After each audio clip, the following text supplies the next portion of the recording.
All right, guys, so here's page 5. So number 23, you have the graph of f. So this right here is a graph of the function f. And you need to find if g is increasing. So it's kind of hard because I don't know what g is. So let's look at what g is. They kind of told us here.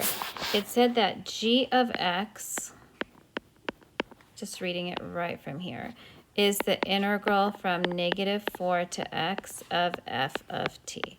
Okay, so I need to really figure out, I have a graph of f, so I need to get f out of there. How do I get f out of an integral? How do I get the integral out of there? By taking a derivative, right? But if I take the derivative of one side, I have to take the derivative of the other. So let's go ahead and do that. This is going to be g prime of x equals, then if I take the derivative of this is just second fundamental theorem, that's going to drop in. And look what I've got here. It just redefined f. It said that f and g prime are exactly the same thing. So this is not only f, it's also g prime of x. Now I can answer these questions. So it wants to know if g is increasing on 1, 2. This means that g prime has to be greater than 0 by definition, right? Or that g prime is above the x-axis. Well, let's take a look. From 1 to 2, right here, is my graph above the x-axis? No, it's right here. It's below. So this is a big fat no. Okay, how about is g decreasing on -4, -3? Decreasing means that the derivative is less than 0 or that the graph of g prime is below the x-axis. So let's take a look there. Between -4 and -3, which is right here, is it below the x-axis? Yeah, it is. Okay, so this one is good. And then it wants to know for part 3, is g of 0 less than 0? Well, I can't tell by the graph, but I can just plug it in and find out. Here's my definition of what g is. And I want to find g of 0, so I'm just going to replace the x's with 0. So g of 0 is going to be the integral from -4 to 0 of f of t dt. Okay, and this is just the area under the curve. Okay, so when I look from -4 to 0, that's basically all of this, right? All the way up to here. You guys, is that negative? That's what it's asking, right? It's asking, is it less than 0? Yes, it is. This is definitely negative because it is below the x-axis. So this one is good too. So your answer is going to be D, 2 and 3. All right, number 24, basic integral. Please know how to do this. The integral of 3x squared is 3x cubed over 3.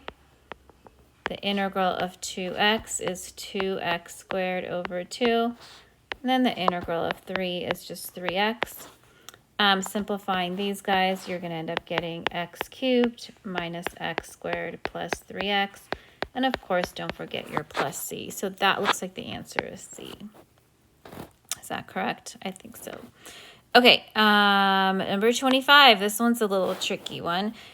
Okay, so it wants the integral of x minus 1 over 2x squared. Now, I don't know how to square something for an integral yet. You will know how to do it in about a week and a half. But as of this point, the only option I have with this is to actually square it.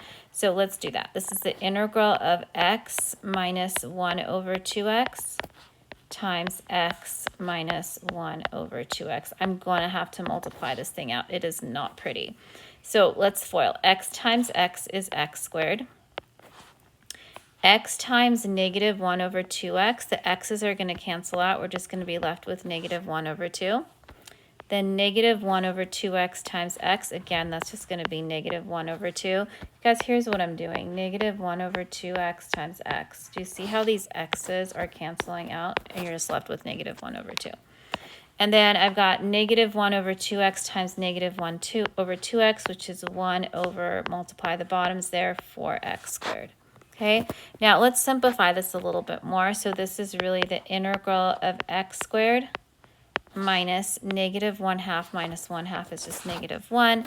And then plus, I'm going to go ahead and bring this x squared to the top. So this is really 1/4 x to the negative 2. Now I can finally integrate. I have not done any calculus yet, sadly. So the integral of x squared is x cubed over 3. So you guys, I know it's going to start with x cubed over 3. So in a way, like I can get rid of this, I can get rid of this, I can get, is that it? Okay, might be none of these, I don't know. The integral of -1 is negative x. Okay, so I could probably get rid of this one. It's probably d, but let's see. And then plus 1/4, and then integral of x to the -2. If I add 1, I'm going to have x to the -1 over -1. So let's see what we get here. X cubed over 3 minus x. This negative is going to make it a -1/4. And then if I want to move this back down, it's going to be times 1 over x. So you guys, this right here just combines to 1. I'm sorry, 1. Did I mess up the 4 somewhere?